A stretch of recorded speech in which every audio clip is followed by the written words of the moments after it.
Hello everybody, this is Tim here again, here with another movie review. This time for Fast 9.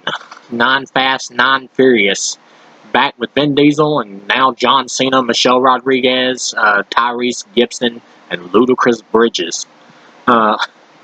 This franchise, man, I am a fan of this franchise. I actually have maybe 1 or 2 tribute videos for it on my channel.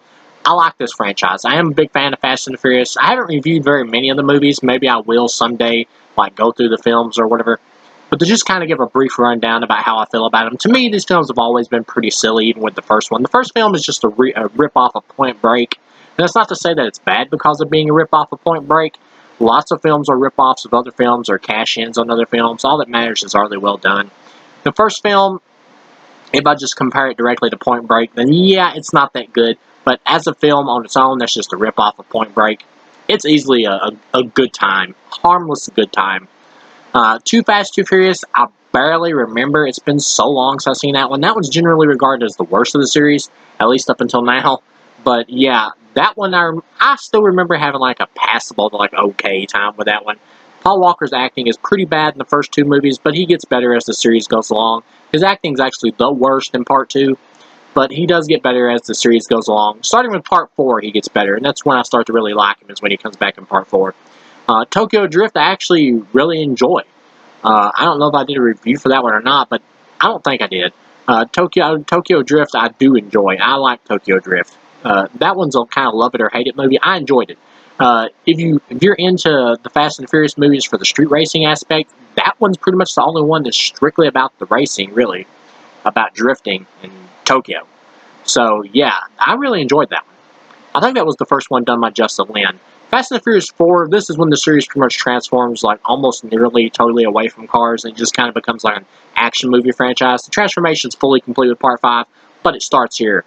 Fast and Furious 4, which is just called Fast and Furious, I remember that one being like alright, like an alright, just standard action flick. I remember not minding it. Felt like it had like a decent action scene, like in the middle of a mine shaft or whatever, going through some mines and jumping from vehicle to vehicle with Vin Diesel. I remember that one being alright. Fast and Furious 5 is my favorite. I thought that one was awesome, and I love the introduction of The Rock as the adversary of the movie.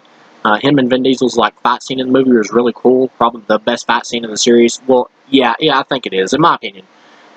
Fast and the Furious 6, I thought was a good, solid sequel to Part 5. But here is when they start getting really over the top with some of the stuff. But at the same time, this is still a fun time, this one is. Fast and the Furious 7, I thought was great. I actually like this one a little bit more than Part 6. Mostly, I will admit, mostly I like Part 7 more than 6 because of the sentimental factor to it, because of like how they ended Paul Walker's character. I thought was pretty respectful of him as a person, both in terms of him in the franchise and him out of the franchise. It felt like a really respectful end for the character, and so I applaud him for that, for making the best of a bad situation. Yeah, I really liked Part 7. I thought I had a great time with that one. Jason Statham was a bit underused, though. Part 8, Fate of the Furious, I thought was just kind of okay when I first watched it. Watching it, thinking about it now, being one that's having to work without Paul Walker, I actually don't think that one's that bad, really. Going back on it, thinking about it now, it's really not that bad. I would probably give it like a 2.5 maybe now. I can't remember if I did once again, it's hard for me to remember if I did a review for it. It's been so long. It feels like forever since that movie came out, even though it really hasn't been that long.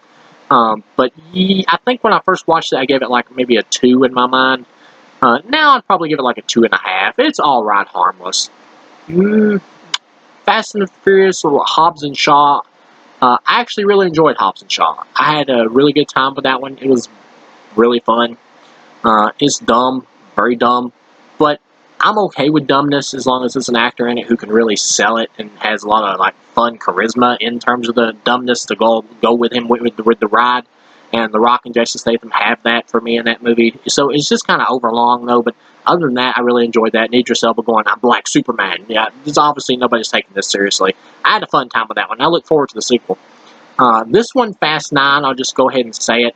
This is easily the worst of the franchise, but it is a jump the shark movie. And I've heard people complain about it online already, about them going to space and all that. But This is really what this franchise has been building up to, and this is what people online have kept saying that they want this. So the studio gave it to them. So if you're going to jump the shark and you're going to give people what they want, which is just pure craziness, for what it is and what it wanted to be, I can give this a 2.5 out of 4. This is an alright time waster. I found this movie to be perfectly harmless. This is the worst movie of the franchise. This is a bad movie, but as a bad movie, I would give it a 2.5. They know that this is bad, and you can tell when the way that some of the characters talk and say stuff, they know that this is bad, just kind of a joke. But at the same time, though, the filmmaking mistake that they're making here is they're still trying to walk a little bit of a line of taking it somewhat seriously. But at the same time, once you go to, like, spoiler, this is all going to be spoilers. Once you go to, like, outer space in the movie or whatever, like they do in the film with Ludacris and Tyrese, Roman and Tej, you just can't do that anymore. Once you've gotten so absurdly stupid, you just can't walk that kind of line anymore. And it's bad filmmaking because Vin Diesel's still on planet Earth trying to give these serious speeches about, it's family, I love you, brother. And that's another thing. Like, a lot of people have a problem with the space thing. That's really the only thing in this movie that keeps it really interesting and kind of fun when they get to space. Other than that, if you take that out, this is just a really lazy, mundane Fast and the Furious movie with a weak villain with John Cena. John Cena, I don't have anything against John Cena. I haven't really cared about him as an actor. I liked him in Bumblebee. I thought he was really good in that. Really solid. Here, he's really underused, and he's just like a grunt. He's not the leader of the villains. He's just a grunt. He's just the muscle. So you don't really get as much impact from his character as you should. He just doesn't get to do much. It's not really his fault in this movie. He's just incredibly underused and just doesn't really get to do anything. Vin Diesel gets all these like over-the-top like rage fight scenes and everything. They just don't do enough with John Cena. And even when he's on screen, when you get to see a fight between him and Vin Diesel, it's kind of fun, but it's over extremely quick and does not compare whatsoever to the fight between him and The Rock. After seeing how awesome The Rock was in Fast 5 and the other movies after that, and even Jason Statham, like John Cena is just like so underused in here. He just does not compare to Jason Statham or The Rock at all. Yeah, but at the same time, he's not bad. He's just okay and underused.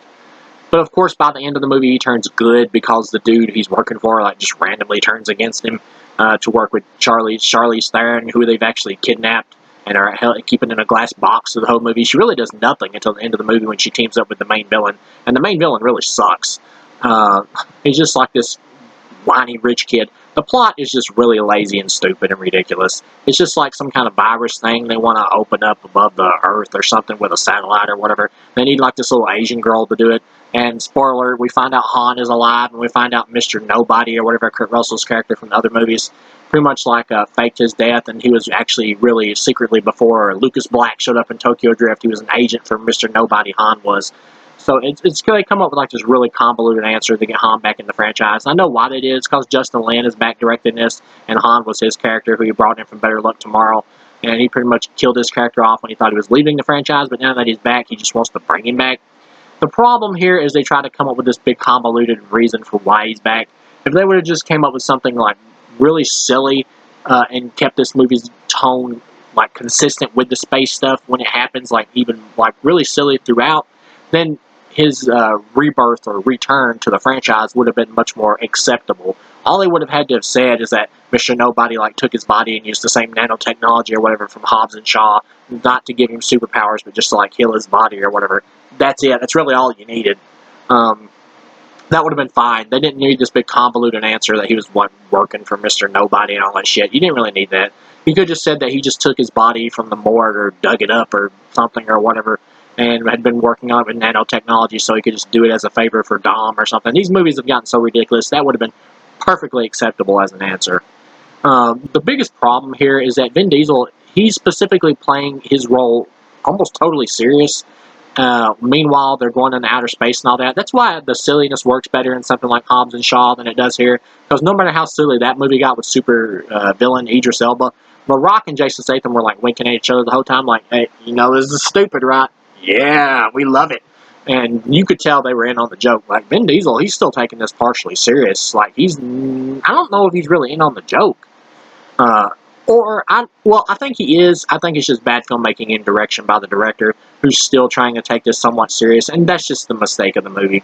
By the time they get to outer space and blow up a satellite in I think it's like a Pontiac or whatever, when they're like, Lucas Black like builds a rocket that bring back the people from Tokyo Drift, which was kind of cool. I would have liked to have seen like Lucas Black's girlfriend from Tokyo Drift. It's also kind of cool to see what he's been doing since then. Now he's like went into like building rocket cars and shit, like went into tech stuff.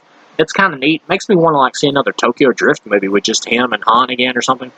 Or to keep him as like a main part of the crew and let him be in like Fast 10 as well as like a tech guy or something. That would be kind of cool. But yeah, I think that the girl who played his girlfriend in Tokyo Drift like retired from acting or something. But it would have been cool if they could have gotten her back for like a cameo or something. That would have been cool. Maybe in part 10, which I know is coming. They're already announced they're going to do a 10 and 11. This movie made a crap load of money. But I'll say this again. It is funny when they get to outer space and Tyrese is like calling out like, man, like, you notice we survived all this crazy shit. Like, what if we're like superheroes and indestructible? And they're like, oh, you just crazy. It is pretty funny the way they play it, because they're putting it in there obviously as a wink. Like, yeah, we know this is stupid. Like the filmmakers know. But at the same time, it's still bad filmmaking, because they're making the mistake of having Vin Diesel take these adventures totally serious. Or at least this time totally serious. In the other movies, it wasn't as bad, because despite the fact that those movies got silly, they never turned completely into a cartoon, except in like Hobbs and Shaw. And that was understandable because The Rock and Jason Statham were winking at the camera on that one. Here in this one, they're doing the same thing they did in Hobbs and Shaw by making it totally over the top with the going to outer space and stuff. But at the same time, they're still somewhat taking it seriously like the other Fast and Furious movies. That's the mistake here. When they get to outer space, though, and they do blow up the satellite or whatever, and then Ludacris and Tyrese get rescued by like a passing by spaceship or whatever, that was hilarious. It almost made me want like a Roman and Tej movie just with those two, to where they're like actually in space for the whole movie. That's what I wanted from this movie. If you're gonna go crazy and just totally jump the shark, really embrace it. Go completely crazy with it. Have this whole movie be in space. Have the next movie, Fast 10, be all in space. Because other than the space stuff, this is just a mundane, mediocre, standard Fast and the Furious movie, and that's just not really enough at this point. We've had 8 movies of this already that have progressively got crazier and crazier, especially with Hobbs and Shaw. This just isn't enough anymore. If you're going to go super crazy with it, you need to really go super crazy with it. That's the mistake they made here. Still trying to balance it. This whole movie should have been in space. It should have been John Cena like racing against them on another planet on the moon or something. Like James Bond's Moonraker. That's what this should have been. As is, if you can accept this movie for what it is, a bad, dumb, on-purpose movie, it's easily a 2.5 out of 4. This is a total time waster for me.